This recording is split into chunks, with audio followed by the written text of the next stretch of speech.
Hmm. Anong ginagawa nyo dyan sa baba? Ha? Bakit kayo nasa baba? Ha? Uunat-unat ka pa, boy, ha? Sa tulog, mga lods, ha? Let it, bang. Magandang umaga, mga lods. Ayan, dito na naman tayo sa ating mga kids. Totally kahapon, nilagay ko yung iba dyan. Kaya ang dami na naman sila dyan, mga lods. Kulang-kulang yan, siguro kulang o sobra 50 yan. Kasi hindi ko na nabibilang, mga lods, eh. Ngayon, mga lods, tingnan muna natin yung ating mga ibang mga kits, mga lods. Okay, ayan, itong ECB tsaka yung clear wing na to na full body, wala pa rin mga lods, ilang linggo na rin to, hindi pa rin sila iitlog, mga lods. Magkapatid to, mga lods. Ito yung ina-eksperimentohan natin kung ano yung kalalabasan, mga lods. Kaya okay lang, antay lang, mga idol, kasi nag-experiment tayo kung ano yung itsura at epekto ng magkapatid, mga lods. Pero hindi ko advise na gayahin nyo, mga lods, kasi lang naman to. Pero may nagsasabi wala naman daw effect. Tapos ito, hindi na magkapatid to, pero ewan ko bakit matagal din silang mag-pair. Yata, may ganun talaga yata na parang hindi sila compatible sa isa't isa. Mga lods, diba? Kasi parang rin yan, eh. Siguro ang ibon, namimili rin yan, parang tao rin. Kumbaga, korso-korso nada, mga lods. Kaya siguro hindi ko na babaklasin to, mga to, kasi lang na naantay lang natin kasi maganda to, eh. Rainbow tong isa na yan, mga lods. Rainbow green at saka single factor na dominant. Kaya okay lang yan. Kahit hindi mag-anak na o mag-inakay o mag-itlog, antayin na lang natin, mga idol. Kasi gano'n naman, eh. Saka sobrang dami na rin ng ibon natin, kaya okay lang na hindi muna tayo Tapos ito naman, mga lods, lutino at saka moss green ba ito o olive green. So maganda to, parang wild type pang dating, pero opaline siya, mga lods. Ang ganda, para siyang Alps 2. So dapat parehas lutino yung i-prepare ko. Yung problema, nagdududa ako, baka mamaya parehas babae o parehas lalaki, kasi kahit anong titig ko, iba yung dating, eh. Ngayon, ito rin, duda pa rin ako dito sa lutino, pero kaya nasabi ko, hindi man tayo nagmamadaling obserbahan ko lang siya, mga lods. Kasi gano'n naman yung maganda rin naman to, ang pair na to. Sana may lumabas na gano'n, yung solid na green yan, mga lods, yung wala siyang halong batik-batik na maliban sa pakpak. Ayan, mga lods, ha. Tapos ito, yung mga inakay natin. Ayan, bumaba. Pero binalik ko sa taas, mga lods, kasi may gumagalang mga daga dito. Yung masungkit yung paa. Mahirap na. Kaya inano ko rin to, inakit ko rin. Kaya magalala, mga lods, yan, tulog lang yan. Walang tama o yan. Lang yan, nagpapahingalay lang. Kasi nung hinuli ko nga yun, tinuka pa ako, eh.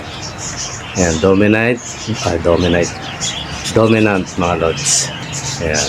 Tapos, ayan yung apat na kasama niya. Totally, hindi magkakapatid to, mga lods. Nilagay ako rito 3. Anak ni Tweety. Kaya paglaki ng mga yan, tsaka natin although kilala ko na kung sino-sino yung mga anak ni Tweety. At saka yung anak nan, yung nasa itong na to, opaline at saka yung dominant. Kilala ko kung sino yung mga anak niya. Kaya yan, mga lods, yan yung mga kaganapan natin sa ano, yan sa ating mga kids. Tapos meron pa nga yung isa eh. Yung isa na maraming itlog. Walang kung 5 ba yun o 6 na ano. Ano rin yun? Dominant din yun. Dominant din yung kaparis. Tapos parang clear body na opaline. Yung mga ano natin, mga idol.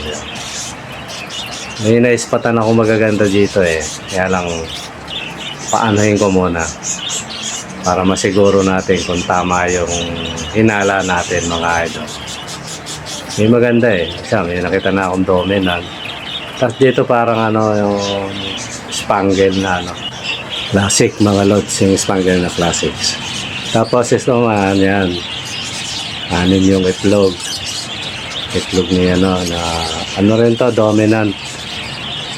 Dominant din to yung piner ko rito. At saka opaline na blue-green mga lods. Totally ano eh, kung titingnan ka, alam mo green lang, pero blue-green yun. Ayan sila mga lods. Opaline, cinnamon na dominant. Dominant na cinnamon, tapos ang tawag dito. Ano to eh, rainbow, rainbow material eh. Itong opaline na to eh. Blue-green yan mga lods. Yan mga idol. Ayun mga lods. Tapos itong dalawang ano na to, Crimino tsaka Lutino, pero parehas ano yan, red eye yung Crimino mga lods. Ayokong bulabugin eh, kasi maselan to. Medyo binabalibag niya yung mga anak niya, kaya ano pa naman to, nakakapasok yung bugwit dyan mga lods, kaya ano yan eh, iniiwasan kong ma-stress. Ito yung tinatapon niya yung ano niya, inakay. Buti nga napalaki niya eh. Ito naman, nag-iitlogan na rin to mga lods. Ito, kahihiwalay lang to, pero ano, meron na naman, ayun o, kitang kita o. Yung si Whitey at saka yung opaline na anak ni Marites. Tapos ito rin, double factor tsaka normal green, yan. Meron niya rin yan mga lods. Yan, sisipag mga idol, kaya naaagad tayo eh. So ayun mga lods, yung ating although yung ibang markets ko na pinakita eh. Meron pa eh, hindi ko na pinicture pa. Pinakita ko lang yung mga kasalukuyang may inakay at saka yung malaki na inakay, tsaka malitang inakay, tapos nag-iitlogan. Yun lang yung pinicture natin mga lods. Ngayon yung lods, balik lang ako sa doon sa tinapik ko kahapon. Malawak yun mga lods, yung recessive. Totally yung binabasa kong yun, patungkol sa lahat ng hayop at patungkol din sa tao. Kasi baka medyo may knowledge na kayo sa recessive nyo. Ano lang yun mga lods, isang bahagi lang ng pagpapaliwanag ng recessive mga lods. Kasi siya kaya nga kung maalala nyo, yung mga nanonood dito sa akin, kung maalala nyo, sabi ko doon lang tayo sa mababaw. Yan, tatandaan nyo, mga basic lang. Kasi kung lalaliman mo yung recessive, kukuha ka ng konteksto sa mga halimbawa, kumbaga sa kasi iba yung paliwanag sa tao, iba yung paliwanag sa mga malalaking hayop, iba rin yung paliwanag sa ibon, kagaya ng dito sa kids. Totally sa Alps nga mga African, iba rin ang paliwanag mga lods. Sa kids, iba rin. Kaya sa kids tayo, kaya yung tinatawag na recessive, totally may isa pang paliwanag yun eh. Ang isa pang kahulugan ng recessive, umuurong ba yung kulay, umurong yung kulay. Kung dati siyang matingkad na green, magiging mapusyaw. Dati siyang dilaw, magiging mapusyaw. Kung ano mang kulay yan, pupusyaw. Kumbaga umurong. Yan ang isang paliwanag ng isang recessive, mga lods. Umurong, tapos dapat may makuha siya sa both side ng magulang. Ganon. Kaya kumbaga sa tao, mga lods, yan, ito, ulit ko lang ng konti. Kung gagamitan mong pantao, halimbawa, ang nanay mo Ilocana, ang tatay mo Kapampangan. Diba? Di naman lahat pero nature, yung kung pag-uusapan common. Ang Ilocano, medyo maliit na kayumanggi. Diba mga lods? Tapos ang Kapampangan naman, nasa tamang tangkad na hindi naman ganong kayumanggi. Totally, may mga Kapampangan na nahaluan na nga ng na dominant na nga, di ba, no? Mga foreigner nung araw. Kaya kumbaga sa ganun, kukuha ka ng lahi, kumbaga ito, paliwanag pantao, mga lods, para lang magliwanag sa atin kasi malawak to Yung nanay mo, diba, Ilocana, tatay mo, Kapampangan din nagsama. Minsan, yung sa nanay mo, dahil maaaring halimbawa, naging layaw na yung nanay mo, hindi na ganun kaitim. Pero yung pinanggalingan, kayumanggi. Yung tatay mo naman, maaaring yung pinanggalingan din na So minsan wala kang ma-distinguish dun sa mag-asawa Sa nanay at tatay mo parang ito real talk to, mga lods. Kung hindi totoo yung sinasabi ko. Di ba may mga bata hindi ka mukha ng tatay, hindi ka mukha ng nanay? May ganun Saan kumuha ng mukha? Itsura, pangangatawan, minsan mata doon sa ninunok, di ba? Kaya minsan nasasabi nila kamukha siya ng lola niya o kaya ng lolo niya. Diba, no? Basta mga relative niya. Pero doon sa mag-asawa, wala. Ako ito, reality dito. May kapitbahay ako. Magkakapatid sila pero hindi magkakamuka. Pag nakita mo yung tatay, masasabi mo, Sus Mariosep. Hindi naman sa pag-ano, malod sa halimbawa lang. Kasing anak, gwapo Gwapo yung mga anak. Pero pagdating sa tatay, hindi mo sasabihin may biro pa nga dun Buti na lang daw, hindi kumuha ng mukha sa tatay. Di ba? Biro lang naman yun. So, ano nangyari? Kumuha ng mukha sa ninuno, sa lolo at lola. Maaaring sa kabila o kasi both side yan Kaya makikita mo, wala sasabihin mo hindi anak maliban na lang kung pa-DNA mo.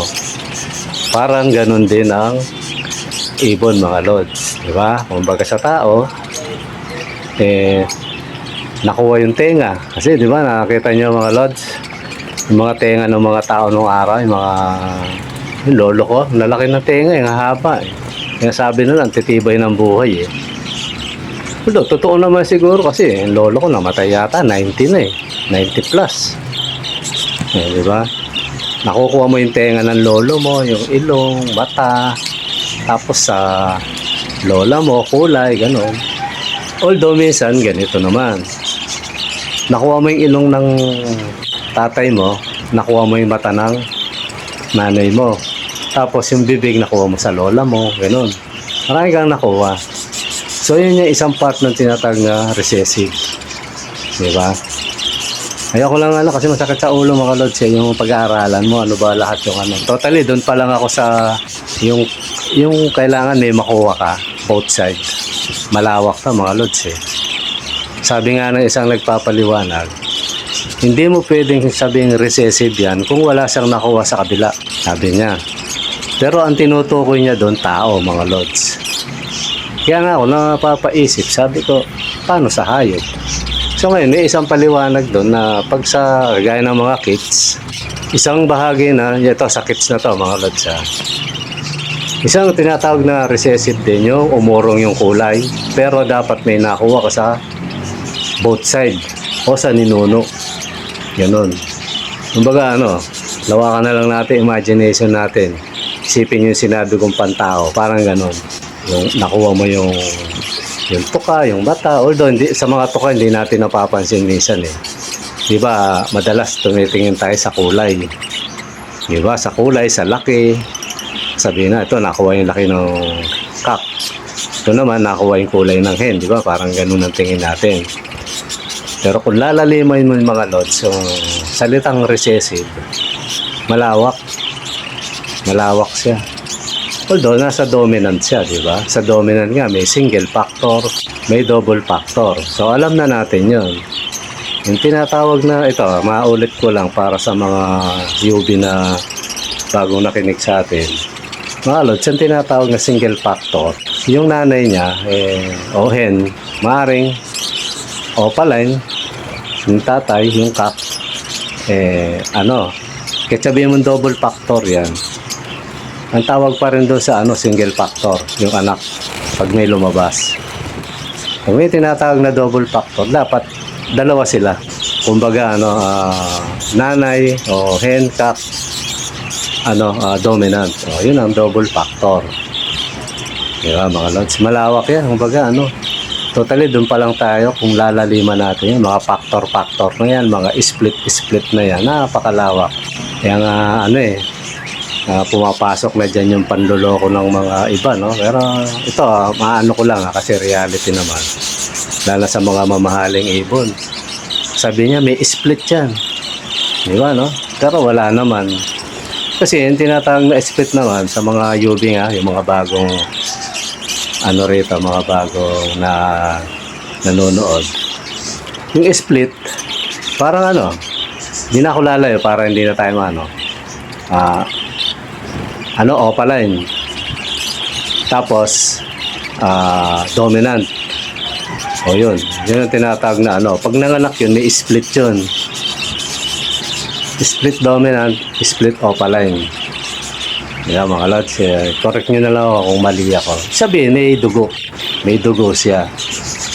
Kasi pag yung parehas opaline yung parehas opaline yung nanay tatay, lalo na yung pinanggalingan, ganun din. Wala na, split yun, solid na yun. Tinatawag na yung puro na. So, purong opaline, talagang purong, kaya nga nagkakaroon ng umaangat yung mutation yun, mga lods Kaya lang sa mga kids nga lang, ang batayan lang dito kasi yung ganda ng kulay. Kaya nga hindi hindi siya kapares ng pag-prepare ng albs Kasi ang albs, African lovebird, mga lods, nasa high mute na yung mo, ewan ko kung sino yung loko-loko na magpapares pa dun sa low mute. Walang ganon, mga lods. Maliban na lang kung hindi mo alam. Siguro. Pero kung alam mo yun, hindi mo na ipapares yun kasi sisirayan mo yung lahi ng ibon mo. Pag high mute na, nagbubuga na ng ganito. Ako, hindi ako familiar sa Kaya sinasabing hindi ako familiar, mga lods. Hindi ko siya pinag-aaralan kasi nakapokus tayo dito. Ginawa ko lang halimbawa. Halimbawa, kagaya ng mga issue ngayon, nagbubuga ng red factor, ganito, ganyan. Although, sabi naman ng iba, hindi hindi mutation red factor yun. Hindi siya mutation. Pero palagay natin, mutation siya, Sabi niya, nagbubuga. O split, gano'n. May split na red factor yung may possible na magbuga. Hindi naman pala. Wala naman pala, mga lods. Di ba? Di maliwanag na panloloko yun. Kasi, pag yung ibon mo sa Alps 2, pag high mute na siya, hindi mo siya ipapare sa low mute. Sisirain mo yung ibon mo. Diba ganun, mga lods, na? May high mute siya, ba't mo ipapare sa normal? Diba, no? Makakalabasan pa niyan, buknoy.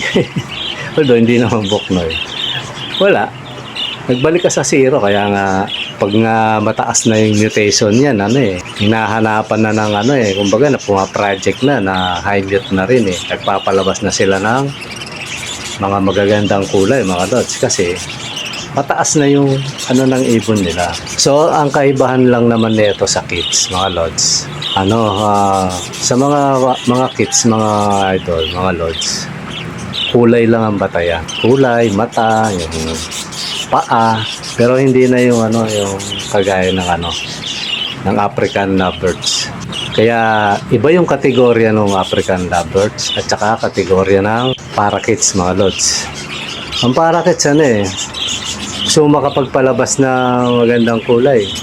Minsan normal nga normal ipares mo minsan sa dominant. So, paglalabas ng magandang na kulay. O kaya opaline, normal, pwede yun. Walang ron. Ngayon, kung gusto mong luminis yung mga ibon mo, maging clear. Ba, kasi kanya-kanyang ano lang naman yan na idea Gusto mo, ayaw mo lang may mga tama. Huwag mo na ipapare sa normal. Di ba? Para ma-dilute yung kulay. Hindi kasi sabihin ng dilute, mga lods. Yung natutunaw, kumbaga. Lumalabnaw yung kulay. So, ipares mo na ipasa, makakapagpalabas ka ng solid. Wala siyang mga scratch na mga kulay, mga spot, wala. Malinis. Although ako meron ako dito, yung nasa baba, minsan pinakikita ko nga. Diba? Kita nyo, dilute na karamihan sa kanila, nadidilute na yung kulay.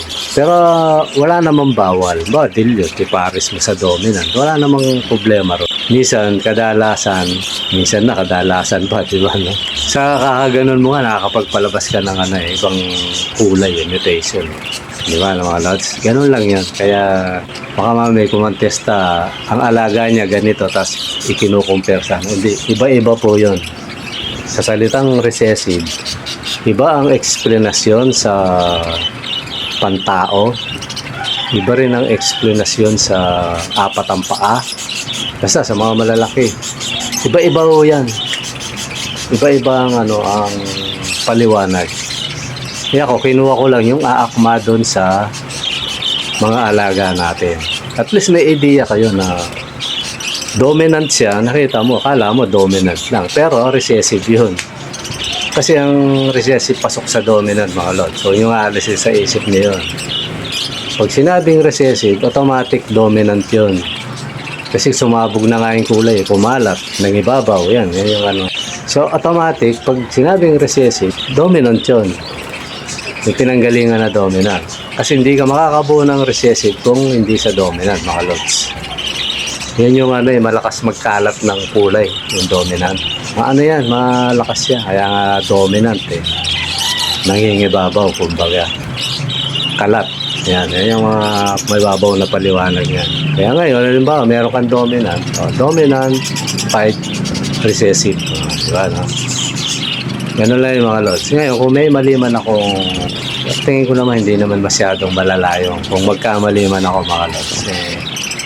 Sa mga mag-iibon, naintindihan nila yung gusto kong ipunto. Yan mga lods.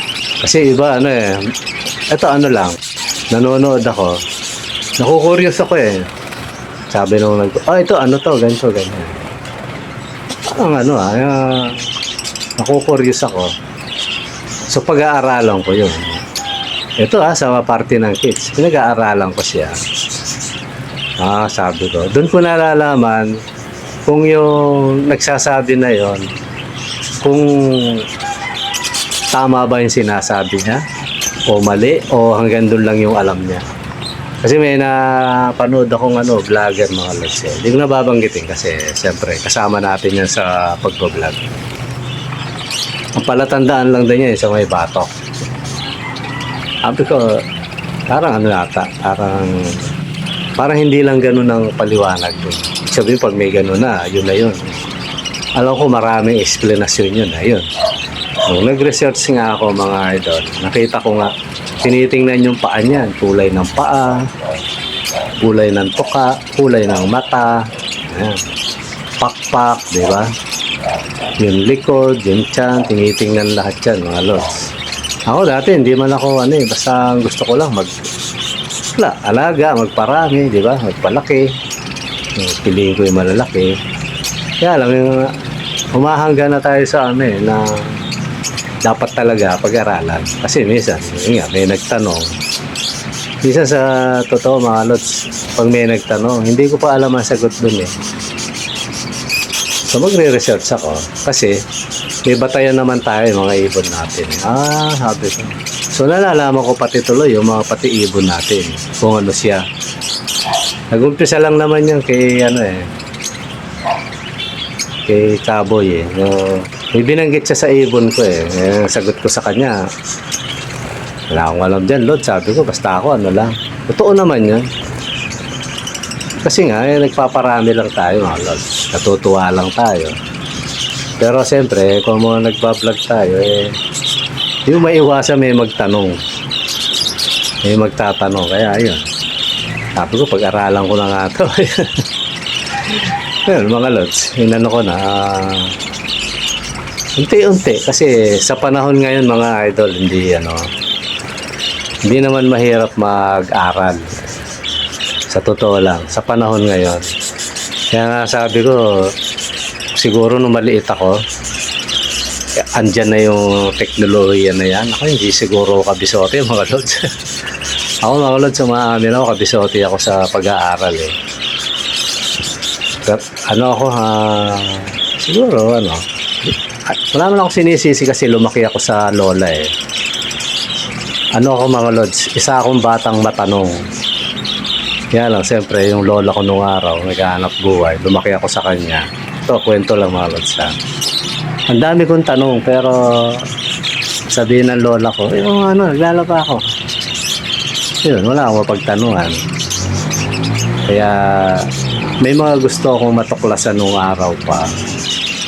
Hindi ko na tuklasan, hindi ko natutunan. Kasi nga, yung panahong 70s ako nag-aaral mga lods. Nagtapos ako 80s, kaya may edad na rin tayo kahit pa paano. Malayo ikumpara ngayon na ang bata, mag-research lang, andyan yung sagot. Ibig sabihin hindi mo kailangan bumili ng maraming libro kagaya nung araw na encyclopedia na sandamakmak. Kaya pag may encyclopedia ka, isa lang ibig sabihin nun eh.